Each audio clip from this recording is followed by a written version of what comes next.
The X Zone Radio Show with Rob McConnell is largely an opinion talk show. All opinions, comments, or statements of fact expressed by Rob McConnell's guests are strictly their own and are not to be construed as those of the X Zone Radio Show or endorsed in any manner by Rob McConnell, Relmar McConnell Media Company, the X Zone Broadcast Network, its affiliated networks, stations, employees, or advertisers.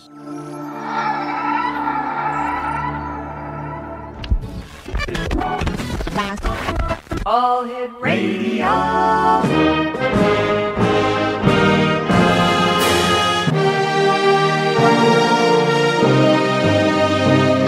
Welcome to the X Zone, a place where fact is fiction and fiction is reality.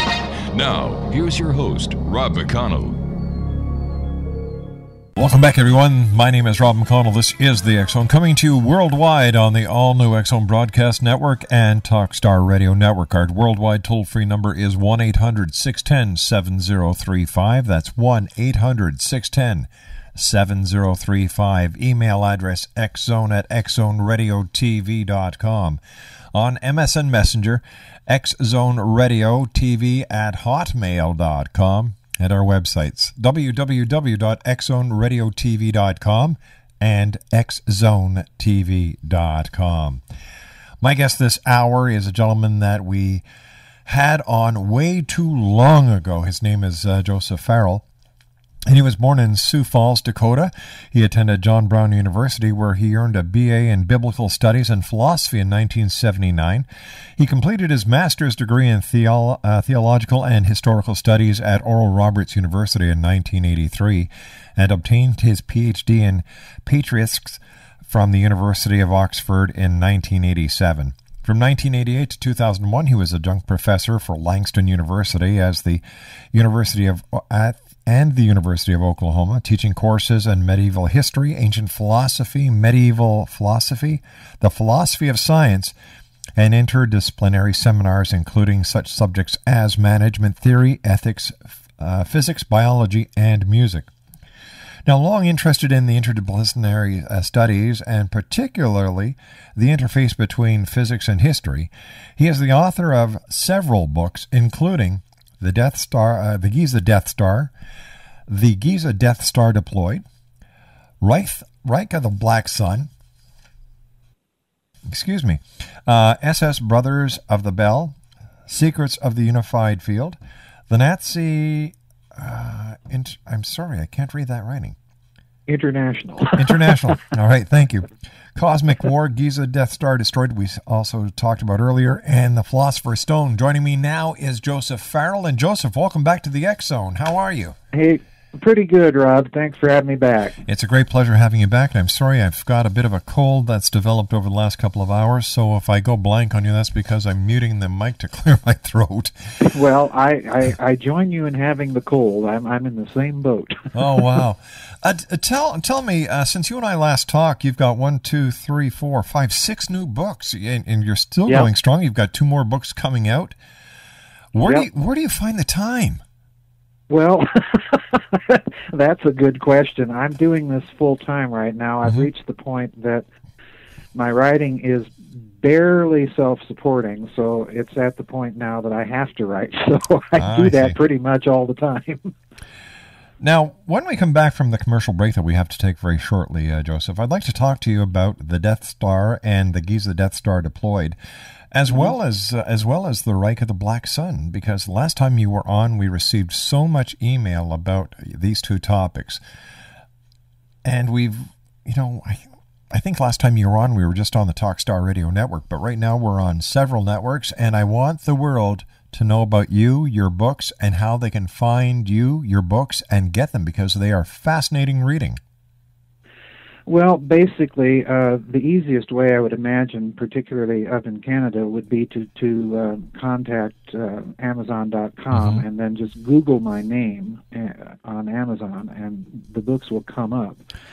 If they're down here in the States and they don't have to mess with customs or things like that, they can go directly to the publishers of most of those books, and that's Adventures Unlimited Press. And their toll-free number during normal business hours is 800-718-4666. 4514. That's where most of my books are published. All right. Stand by, Joseph. You and I have to take our 2-minute commercial break. Thank you very much for being with us this evening. Joseph Farrell is our special guest, www.gizadeathstar.com. That's www.gizadeathstar.com.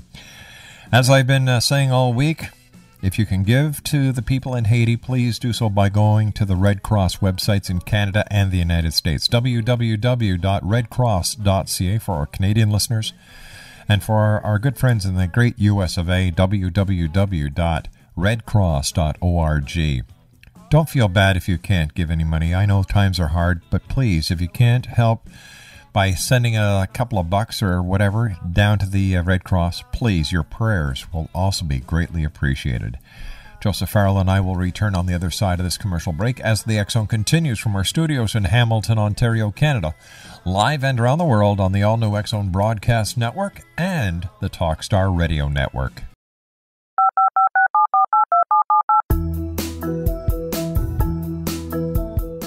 Did you know that when you're on the road with limited data or Wi-Fi, you can still listen to the X Zone Radio Show with Rob McConnell, The Science of Magic with Gwilda Wiyaka, X-1, Dimension X, Space Patrol, and every minute of the X Zone Broadcast Network by calling 213-401-0080, courtesy of Audio Now. No smartphone, app, or internet needed. It saves your data plan and it's free if you have unlimited minutes. Call 213-401-0080 to listen on any phone, anytime, anywhere. Remember 213-401-0080 for the best of the paranormal, parapsychology, and sci-fi radio programming anywhere, 24/7, 365. Joseph Farrell is my special guest, www.gizadeathstar.com. That's www.gizadeathstar.com. Joseph, you believe the Great Pyramid was some sort of weapon systems of mass destruction in very ancient times. How did you get started on this line of research? Well, actually, it began in several different ways. There's kind of three strands that led into it. First of all, my father was an engineer. And when I was a boy, I recall very vividly him having a talk over cards with another engineer and mentioning, that in his opinion, the Great Pyramid was too highly engineered to have been built just by Egyptians, that there was something else going on. So that kind of lodged in my mind. Then the other thing was, I was on my way on a vacation with my folks across North Dakota back in the days that they were building the old anti-ballistic missile system. And when you traveled out there at that time, you could see off in the distance, close to Minot, one of these big phased array radar assemblies, and it looked like a pyramid with the top half of it cut off. And the thought kind of lodged in my mind, well, I wonder if the Great Pyramid had been some sort of military installation of some sort. But the final two things that really fed into it was, first of all, the appearance of Chris Dunn's book, which is just an eye-opening book in every way, called The Giza Power Plant. Yes, that's right. And, Mr. Dunn, is, of course, an engineer, and he examined the Great Pyramid with an engineer's eye rather than with an Egyptologist's eye. Mm-hmm.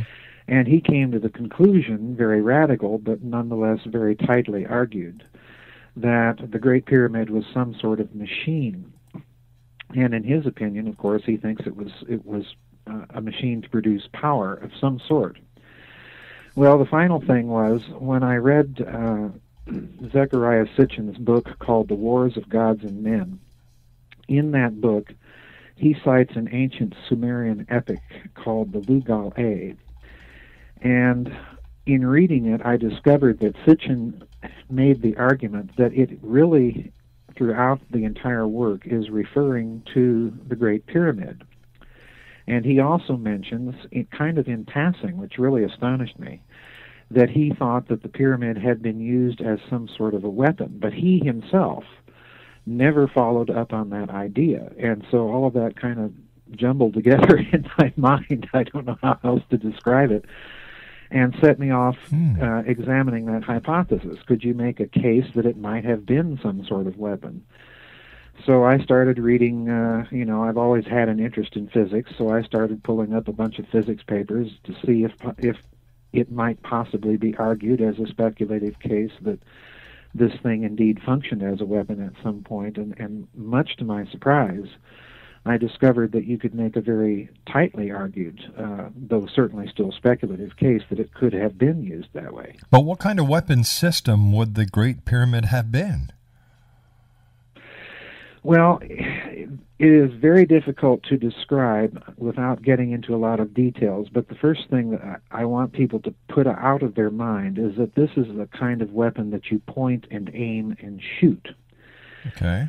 What it really is a weapon that works, in my opinion, off of resonance effects of celestial bodies within the fabric of space-time itself. In other words, if you want to kind of give it a catch-all epithet, it's a kind of a scalar weapon, or it's a kind of a torsion-based weapon, because it uses the fabric of space-time itself to reap the destructive effects it wants to achieve.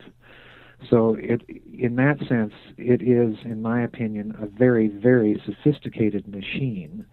And I think when you examine some of the evidence that Dunn presents, which I summarize in my books, and then the kind of additional argumentation that I make in those books, I think the conclusion is fairly clear that may have been what it was. I noticed that in the Giza Death Star Deployed that you have a chapter on something many people who are familiar with Richard Hoagland has often talked about, tetrahedral physics. Now, could you explain a little bit about that and how you think it actually relates to the pyramids? Well, Mr. Hoagland and I, since those books first appeared, have actually become very close friends. We talk to each other a lot and bounce ideas off of each other. But essentially what he's getting at is that if you look at any rotating mass, particularly within the solar system, there appears to be, at the latitude of 19.5 degrees, give or take, a degree or two, there appears to be, at that latitude, north or south, on these rotating bodies, some upwelling of energy. Now, if you know a bit of mathematics and physics, what that seems to indicate is that there is a kind of a hypersphere, in other words, a multi-dimensional sphere that is occupying a higher dimensional space in the same space that the three-dimensional planet or rotating body is. As a result of that, you have these energy upwellings kind of spilling down the spillway, so to speak, and manifesting themselves at precisely those points on these rotating bodies. And it's true of almost all rotating bodies in the solar system, including the Sun, including the Earth, and so on and so forth. So he believes this is a clue to the physics. Now, the way I tie it into the pyramid is if you take two tetrahedra and rotate them inside a common axis of rotation, perpendicular to each other, what a physicist would call an orthorotation, what you'll end up with is a three-dimensional representation of what we would call the Star of David, in other words, the six-pointed star. Now, if you do the same thing at Giza, if you run an axis of rotation down through the Great Pyramid, and I show this overlay in the Giza Death Star deployed, if you take the Giza complex and rotate it first through 120 and then through 240 degrees along the axis of rotation through the Great Pyramid, what you end up precisely again is a representation of this six-pointed star. In other words, a two-dimensional analog of ortho-rotated tetrahedra.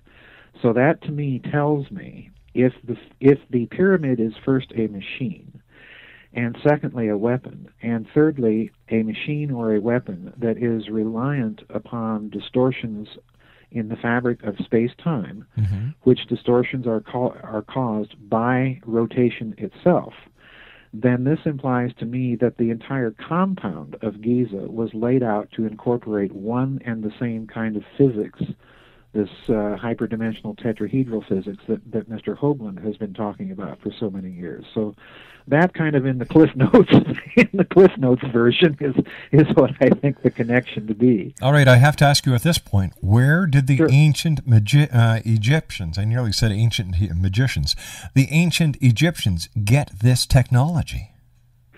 Well, in my opinion, Rob, I'm one of those people that genuinely and honestly believes that the oldest structures at Giza, namely the Great Pyramid and then the second large pyramid there, the Pyramid of Sefron, and some of the other structures, the temples that are there, and even the Sphinx itself, that these structures are too old to have been built by Egyptians. I think that they were actually legacies or monuments, if you will, of a much more sophisticated society that predated Egypt, and they're probably the only remaining monuments of that society. Is there a connection? So is there a connection between? Is there a connection between the Sphinx, the pyramid in Egypt, and the face on Mars? Then. Well, another good question, and to speculate a bit, I kind of hint at this in my book called The Cosmic War, because my thesis is if you look a little bit further into some of these ancient legends and so on, what you always bump up against is this idea that there was this enormously destructive war of the gods way, way, way eons ago. So I think, yes, you can say that since we find a similarity of scale, since we find a similarity of architectural style, since we find a similarity of the kind of mathematics encoded in Mars, on Mars and at Giza, that yes, we might be looking at the product of one and the same civilization. And that, of course, is really a whopper of a statement to make, I grant you. You believe that the pyramid was destroyed in some sort of ancient war. Could you describe that war briefly for us?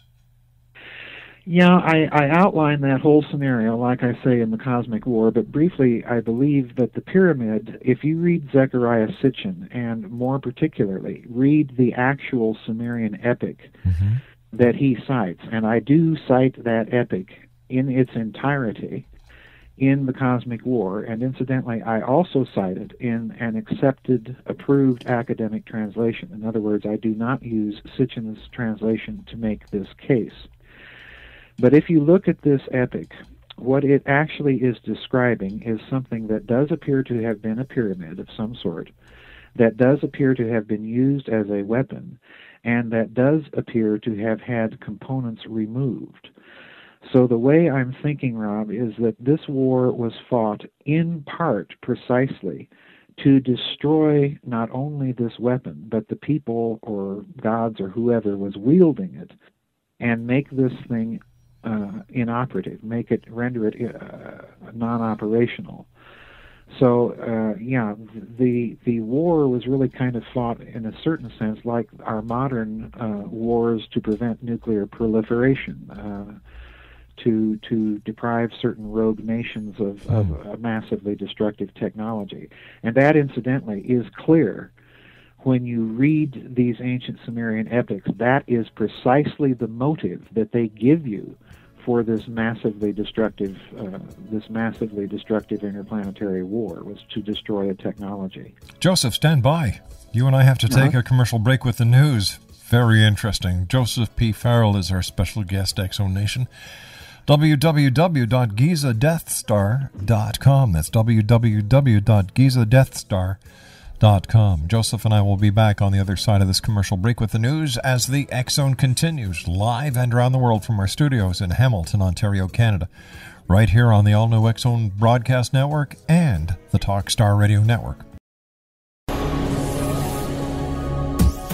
This is the X-Zone Broadcast Network, broadcasting worldwide on broadcast affiliates and satellite program providers, including CNN Broadcast Network, Sirius Satellite Network, Star Media, Good News Radio Network, Angel Broadcast Network, Wiki Broadcast Network, and WPBN TV. For more information on the X Zone Broadcast Network, visit us at www.xzbn.net.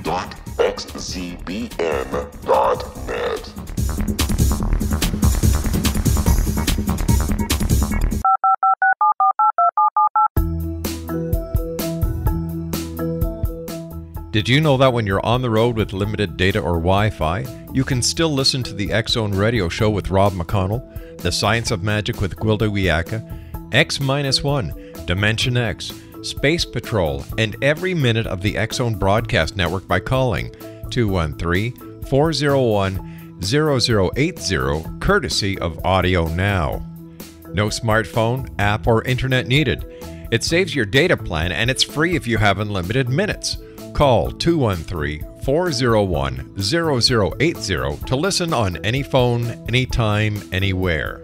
Remember 213-401-0080 for the best of the paranormal, parapsychology, and sci-fi radio programming anywhere, 24/7, 365. And welcome back. My name is Rob McConnell, and since Joseph Farrell and I are both Irish, we decided to play some Irish music here. What the heck, eh? Joseph, it's great having you back with us here in the X Zone. And well, it's great to be back.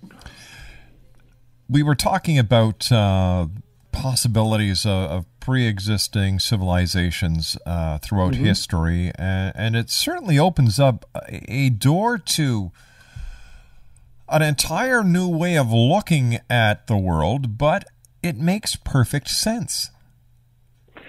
Yeah, in my opinion, it does, Rob. It makes a lot of sense of a lot of things. The biggest problem for standard academic history, and I've been that route. I'm thoroughly familiar with the games that go on there.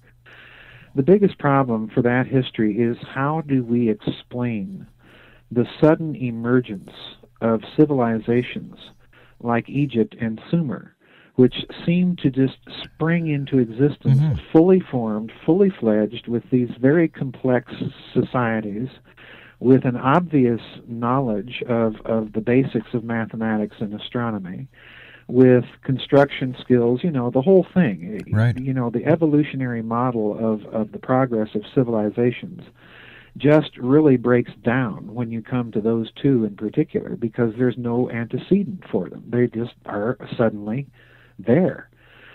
So, it has always been kind of a tenet within alternative studies, research, and so on, that there had to have been something pre-existing, whatever you want to call it, Atlantis, Lemuria, Mu, whatever. In my opinion, and I kind of make this case in the Cosmic War, in my opinion, what you're looking at with that civilization is something truly and genuinely and really interplanetary. Because when you look at some of the anomalies that are now being discovered in space, I mean, my word, just go to Mr. Hoagland's website. Sure. you have a basket full of them, and they're way out there too, And clearly some of these so-called planetary bodies or asteroids, clearly, some of these things are artificial structures. So we're looking at the residue, the remnants of very old, very ancient, and very sophisticated civilization. If that's the case, then that civilization most likely would have made contact with whoever or whatever was here at the time. And it would also perfectly rationalize why we have civilizations like Sumer and Egypt spring into existence. So yeah, I agree with you. Because when you look at the so-called ancients, and what we're finding out about Egypt now, about the battery, about the clock, about the computers, it doesn't make sense. Traditional history, we know, has lied to us from day one. We know that. I quite agree. We know that because let's just take a look at the example I love using is good old Christopher Columbus. He didn't discover North America. The Irish were over here 500 years before that looking for a good pub.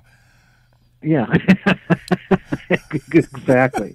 Yeah, you have the Celtic legends of and Gaelic legends and the Vikings.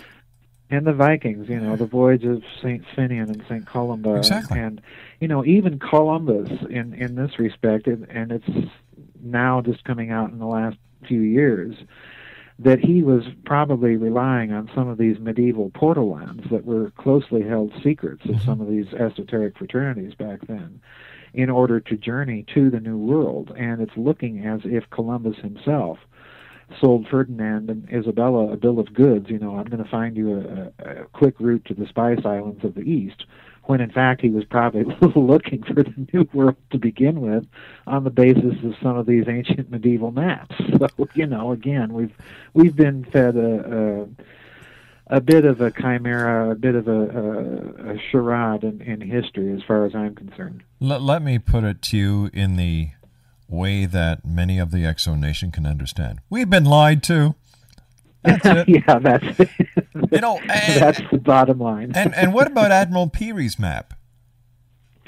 Well, yeah, the Peary race map is really one of the most flabbergasting things of them all. In fact, I discussed that map at the very beginning of the Giza Death Star, because what you have with that map, it's a map of a medieval Turkish admiral, okay? Mm-hmm. But this map depicts the coast of Antarctica. That's right.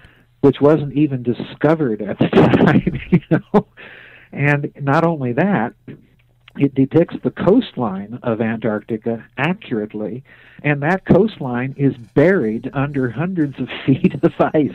So, we have here a bit of a problem that any standard version of academic history is just really at a loss to explain, and it's there. It won't go away. And let's go to the Dogon tribe. Yes, exactly. Go ahead. You got a bit of a lag, so we seem to be stepping over each other, but the Dogon tribe in Africa to me is fascinating, and Robert Temple has written a book about them. But the bottom line is that you have this so-called primitive tribe in Africa knowing astronomical facts that aren't discovered until comparatively recently in astronomy, and in addition to that, they appear to have in their tribal symbology, their hieroglyphs and so on, they appear to be depicting certain things about physics that have only become known since the advent of quantum mechanics in the 20th century. So, again, how does academic history explain this? In my opinion, it really can't. And then we have the accuracy of the Mayan calendar. Once again, astronomy, that we're just learning about today. Here we have these so-called ancients who have this all figured out. And if we're just realizing what they knew years and years and years ago, what are we missing, Joseph? What is the big picture that we're missing? Well, that is an excellent question. And, basically most of my books are an attempt somehow to, if not to answer it, at least to flesh out the question sufficiently that an answer might eventually be given. But to boil it all down in a nutshell, Rob, I think what we're looking at here is there appears to have been in ancient texts, in Hermetic texts that are passed down, for example, by the alchemists during the Middle Ages and so on. In my opinion, we're looking at very carefully planned and very carefully coded or encoded scientific metaphors. And the reason that we're only finding these metaphors now is that our science and mathematics and engineering have progressed sufficiently in the last 150 years or so, so that we can look at these things and see them not so much as mythologies or metaphysical texts, but as texts containing a very advanced, very sophisticated physics and mathematics metaphor. And in fact, if you look at my book, The Giza Death Star Destroyed, what I do in that book, I have an appendix in it that is a chapter that I wrote with as much formal mathematical explicitness as I dared. And I even tell the readers of the book, if this, makes your eyes glaze over, skip it, because you're not going to really be missing anything in terms of the book. But what I attempt to show is that you can take certain passages in some of these ancient texts and actually use the formal notations of combinatorial topology to notate the concept that the text is talking about. Now that's a whopper. I grant you that just seems outlandish. It seems absurd. But I can assure you that when you sit down and read the text themselves and then read how I kind of quote-unquote decode them, you'll see immediately what I'm talking about. These things are encoding a very, very sophisticated and, incidentally, a very, very modern physics metaphor for the fabric of space-time. Do you think as we start utilizing quantum physics more and more and more that the past and the present will come together to formulate the future? Yes, I do. In fact, I think, we have to go even a little bit further than that, and I'm going to crawl way out on a limb here. But I think what is going to happen, Rob, is that the standard models of ancient history, the academic models, are simply going to break down by the sheer weight of this process of decoding some of these ancient myths and monuments in scientific terms. I think this is an inevitability. It's going to happen. There's no stopping it now. And, unfortunately, the last ones that are going to see it are the people in the universities. Where do you see us with our research and our knowledge 20 years from now? Just taking a look into your crystal ball. Well, another excellent question. And quite frankly, I see the attempt of the global corporate elite to create a new world order, which only a very few at the top will be able to dominate that. I see that breaking down already. It's breaking down in so many ways. Number one, because the American empire and war machine is failing. The government here, at least, I can say with some confidence, is losing the people. And when this happens, the same thing will happen that happened in the old Soviet Union. It will just collapse. I see too much factional infighting. I see the inability of this corporate elite to control the advance of science and the proliferation of new technologies. I'm not saying that this is going to be a smooth transition at all. I think it's going to be rather rough and bumpy in places. But inevitably, with this new technology, there's also going to come a collapse and rethinking of fiscal and monetary policy. And the reason I say that is one of the books that I have coming out in a couple of months is a book called Babylon's Banksters. And in it, what I try to do is show the very deep and very ancient connection between a physics of open systems and, so to speak, free energy, and a financial system based on debt-free, state-created money, as opposed to a physics of closed systems, scarcity and resources, and a financial system based on a private monopoly issuing a currency for a nation. And of course, the big secret and the obvious secret is that when a bank issues a loan, it never issues the interest, it only issues the principal. So you have built into that economic system a kind of economic version of the physics that you're following, with a closed system of non-renewable, scarce resources, rather than a system and a physics based on open systems of energy that are more or less inexhaustible. So I think this is an inevitability. It is going to happen, and these so-called elites can either change and go with the flow, or they're just going to be as obsolete as the dodo bird. That's the bottom line. I'm betting on the dodo birds theory, because I don't think they want to change their mind. I'm betting on it too. Because unfortunately, they're too greedy for their own good. They lust for power, and they're not concerned about anyone else except themselves and their tight little clan that they've amassed around each other to secure each other. And it's pathetic. It really is. Do you think that the governments? Do you think that the governments of the world are suppressing the information that that you and I have been talking about, that they actually have in their possession proof of these ancient civilizations that go further back in time? Excuse me, short answer, yes. And the reason I say that is that there are too many indications that this technology and this physics does exist, and that it has been developed in covert and black projects for a very long time. You know, my other new book coming out is a book called Roswell and the Reich, and you know that one is going to be an interesting book because I am not a believer in the E.T. theory of explaining the Roswell incident, nor am I a believer in any version of the balloon theory, you know, that the American government has tried to float for the past 60 years. But what I conclude in all of the series of Nazi books is that the real beginnings of the major pursuit of this physics began precisely in the Third Reich.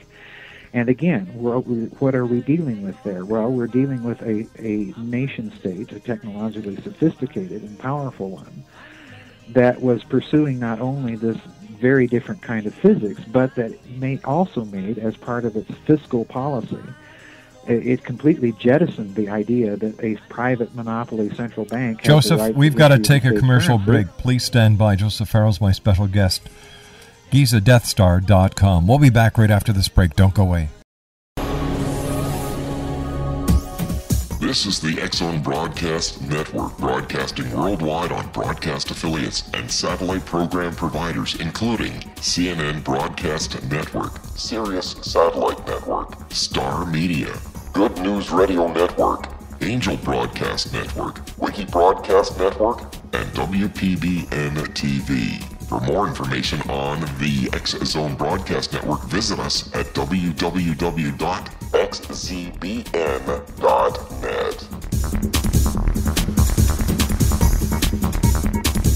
Joseph P. Farrell is my special guest this hour. X-Zone Nation, his website is www.gizadeathstar.com. That's www.gizadeathstar.com. Joseph, you know, this hour has just flown right by, and I'd love to have you back on in the very near future because, you know, you've got 1, 2, 3, 4, 5, 6, 7, 8, 9 books out now, 2 more coming up. We just can't let you go for all these years without bringing you on. So what I'd like to do is get one of our producers to contact you, bring you back on so we can talk more about I love the way you think. I love the way you do your research, and it's always great having you here with us. Before we went to the commercial break, we were talking about the work that was done by the Third Reich and how you are tying it into Roswell in your upcoming book. The last time you and I were talking, you maintained that the A-bomb was but the tip of the iceberg of Nazi secret weapons project. Right. Well, that tip, the A-bomb story I cover in Reich of the Black Sun, and I intentionally meant that book to be kind of the precursor to a series on this Nazi secret weapons and pursuit of this alternative physics. So basically all the rest of those books that you mentioned at the beginning of the show are about that story of their pursuit of this advanced physics. But yes, that's quite correct. It's merely the tip of the very big and ultimately very nasty iceberg. If the Nazis did have all this power at their fingertips, how come they lost the war? Well, the basic and simplest answer, it's much more complex than this answer, and I do get into various explanations in all those books, but the basic and bottom line is that by the time they had developed all of these technologies, the war, for all intents and purposes, was essentially lost. So what I believe happened is that Martin Bormann used this technology to broker deals and essentially get himself and other leading Nazis out of the collapsing Reich. But Bormann being Bormann, I mean, when you're dealing with Bormann, you're dealing with Dick Cheney without the warmth and charm. This guy's a real operator, and he's quite a piece of work. What he did, essentially, was he set up a post-war extraterritorial Nazi state, and he kept all the good technology to himself and continued researching it. So, that's, I know that's a whopper of a statement to end the show with and not back up. But talk about a cliffhanger. Yeah. That's true. Now, this guy knows how to get himself back on a radio show, X-Zone Nation.